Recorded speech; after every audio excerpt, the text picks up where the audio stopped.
Welcome back to High Heels with Jayla G. So, some of you may know that June is Pride Month. So, if you are celebrating, then happy Pride Month from an ally. What some of you may not know is that June is also Men's Mental Health Awareness Month. So, I think I'm going to show black men a little bit of love today. I think that's what we'll be doing.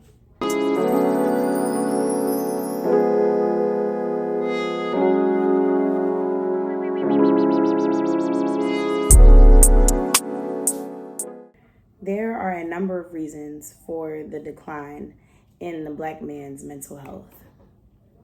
From systemic racism to childhood traumas to just poverty in general, there are so many weapons formed against black men. In our community, women have, just over the years, more and more women have felt like they're at a loss as far as the right partner is concerned. But unbeknownst to black women, that is all by design. I will not be elaborating on that. For years and years, the powers that be have really tried to divide us, have really tried to make us go against one another. And some of us have fallen victim to that, not knowing that that's the objective. Which hurts when you think about it, but at the same time, there are so many different things that we've had to overcome that we might not realize that that's what's been going on all this time. Since slavery, the objective when it comes to the black family is to take out the head of household and let literally everything else fall apart from that point on. It's a given that if you take away the backbone of the body, then all you're left with is a bunch of pieces with no instructions. And I've noticed in more ways than one just exactly how black men are targeted when it comes to the government, when it comes to society. And it's softened my heart when I deal with black men. When I talk about them, when I think about them. I've definitely changed my tune over the years simply because we are really all each other has. We're all each other has. And if we don't fight for each other, if we don't fight for each other, then who can we really depend on to fight for us? You know? Certain situations, like, let's say like you apply for Section 8, right? If you apply for Section 8 and you are a woman with children, you are not allowed to have a man in the home. You are not allowed to have a man in the home. Which sucks because men need shelter and a stable place to bathe every day just as much as women. Also, let's say you apply for cash assistance, right, through the state. Let's say you apply for cash assistance through the state and you put all of your info in the application and everything like that. Their solution is to automatically put the other parent on child support to give you the money that you need. Now, although that's not something that I totally disagree with, my question is, what happens when I'm an active mother and I'm doing my best, and my counterpart is an active father and they're doing their best, but we still need more for the child? I've seen many, many, many women fall victim to that in itself. Because when you're struggling, you don't have time to think about the effects that putting that man on child support might have on your life, might have on your child's life. You don't think about stuff like that. You just know that times are hard and you need money right now.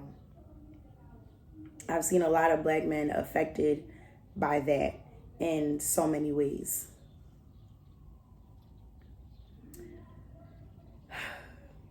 But back to the Section 8 part. Can you imagine the effects that it has on the child that you're raising if their father is not allowed to live in the home with you?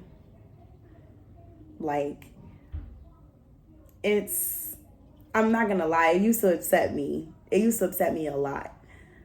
Because if you take a look around, you can see the effects that's had on young girls and boys who are growing up under those circumstances.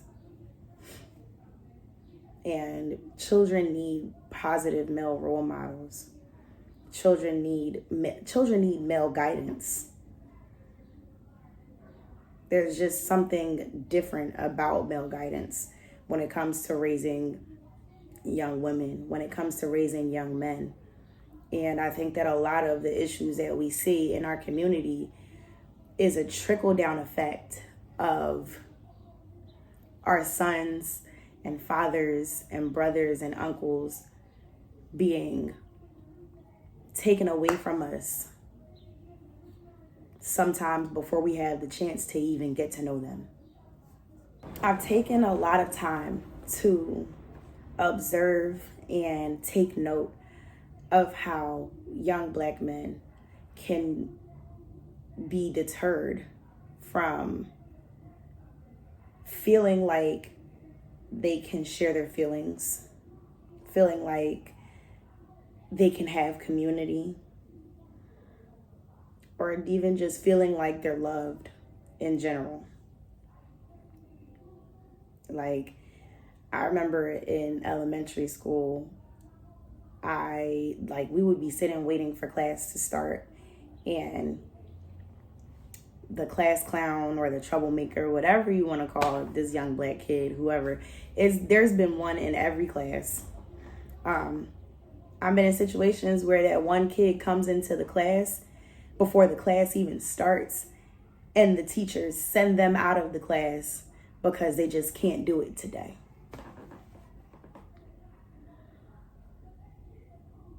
Can you imagine what that feels like? Being pushed to the side before you're even given a chance to be better than you were yesterday.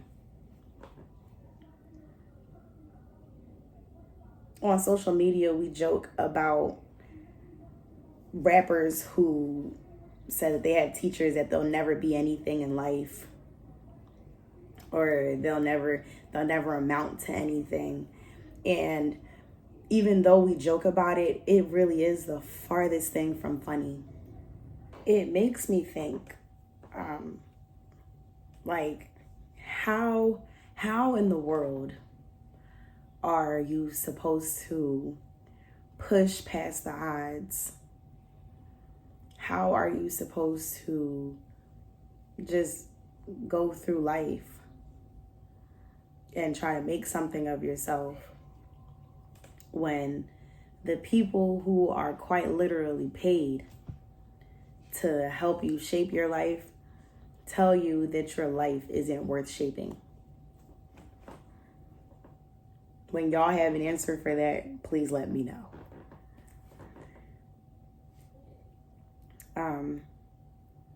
Suicide is the second leading cause of death in Black people ages 15 to 24. The first being homicide. the rate of suicide in Black men, or among Black men, I should say, is 4 times that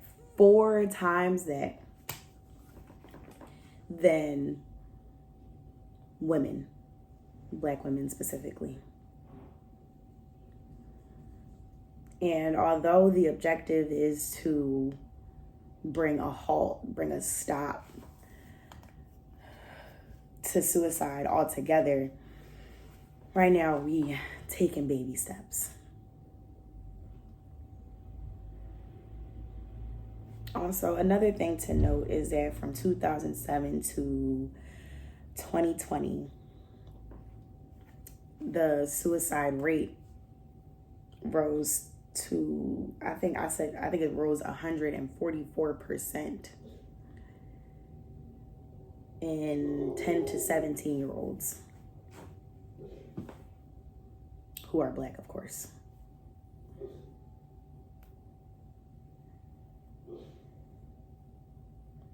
We can't change everything in a day. We can't just hope and, wish that things will be better, because that's not how change takes place. But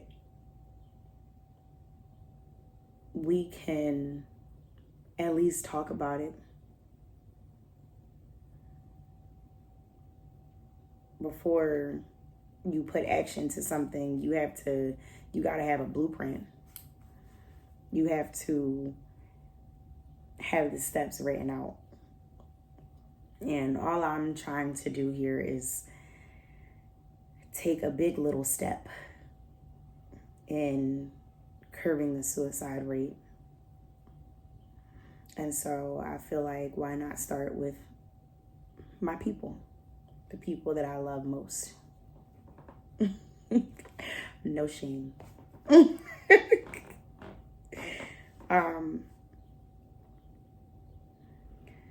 Over the years, we have coined the phrase protect Black women. And we are to be protected. We are to be coveted. We are to be protected. We are to be cherished. We are to be loved. And I think that at this point, we need to go back. We need to go back to protect Black men and Black women. Protect each other, love on each other, guide each other, give each other grace.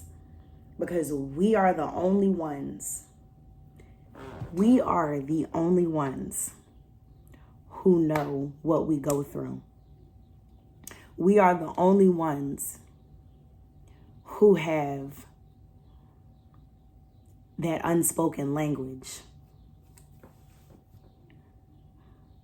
I'm sure other people feel like they might have it too, but y'all know it's something different when it comes to how we communicate with each other. I mean, it's in our bones. It's in our veins till this day. When you see a Black man out and y'all nod at each other, that's what that is. When you see a Black woman out and y'all smile at each other real quick, that's what that is. It's definitely something worth protecting to me, for sure. Most of what I've talked about thus far is foundational stuff, because that's what I've been observing and researching over the years of my life, is pretty much the timeline of babies to children to teenagers to young adults. And trust and believe, when I'm finished doing my research on everybody my age and up, I will come back to y'all with what it is that I found, what it is that I've learned, what it is that I've applied to my own life. But I want to be very clear when I say that nothing can last when a foundation is weak. Not a relationship, nor a home. Nothing can last. So if you are a Black man, or if you are just a man, and your thoughts get too heavy for you, I do encourage you to talk to someone. But before you go confiding in people just because you need to get something off of your chest, I encourage you to vet people. I encourage you to see where someone's heart is before you go venting, because your thoughts are precious. Your thoughts can be used against you. Your thoughts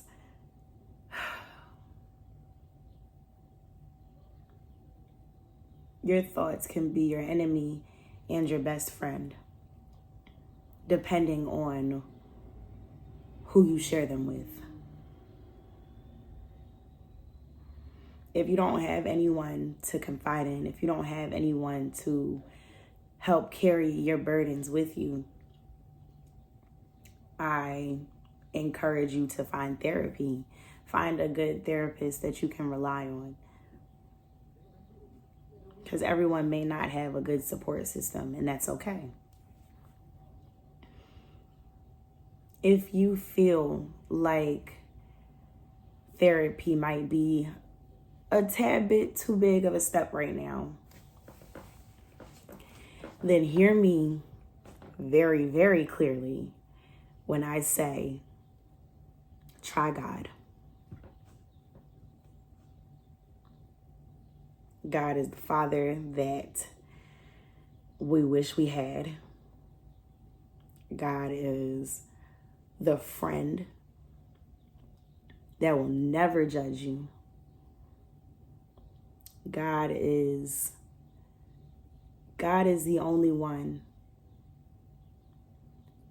who has no motives against you, has no preconceived notions against you, because he knew who you are before you even got here.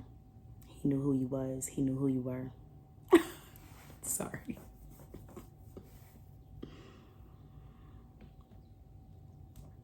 God is the only one that you can really take all of your burdens to and lay them down and leave them there. Leave them there. Another important thing to do when you need to vent is journaling. Before I got as close to God as I am, I would write all of my feelings down, all of my thoughts down, and I would leave them there. And I would let life work itself out, because that's how things are supposed to go.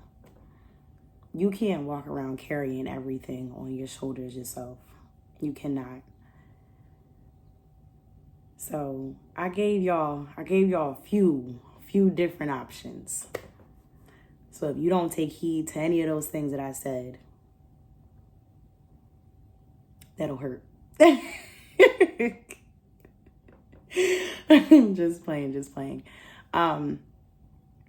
But there is no excuse as to why you shouldn't take yourself, take your heart, take your spirit, take your mind, just take your love for yourself more seriously. There's no excuse. So I hope that what I've said to you has resonated with you. I hope that y'all know that everything that I've said has come from a place of love and compassion, for the community that I represent first before any other community. If no one has told you today, Black man, you are more important than words can begin to describe. And your presence in this life makes the world so much more colorful. And as someone who does feel like women are the prize, y'all are equally something special to behold.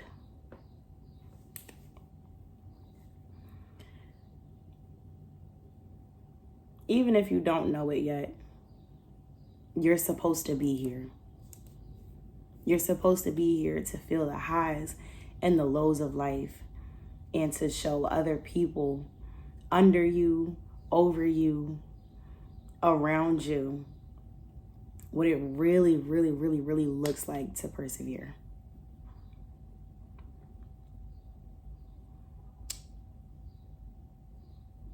Some of you may not know your purpose yet, and that's okay. But if you ain't take nothing else from anything that I just said, know that God didn't put you here to carry the weight of the world on your shoulders and your shoulders alone. God didn't place you here to figure every single thing out for yourself. And I'm sorry that society has made you feel like you have to.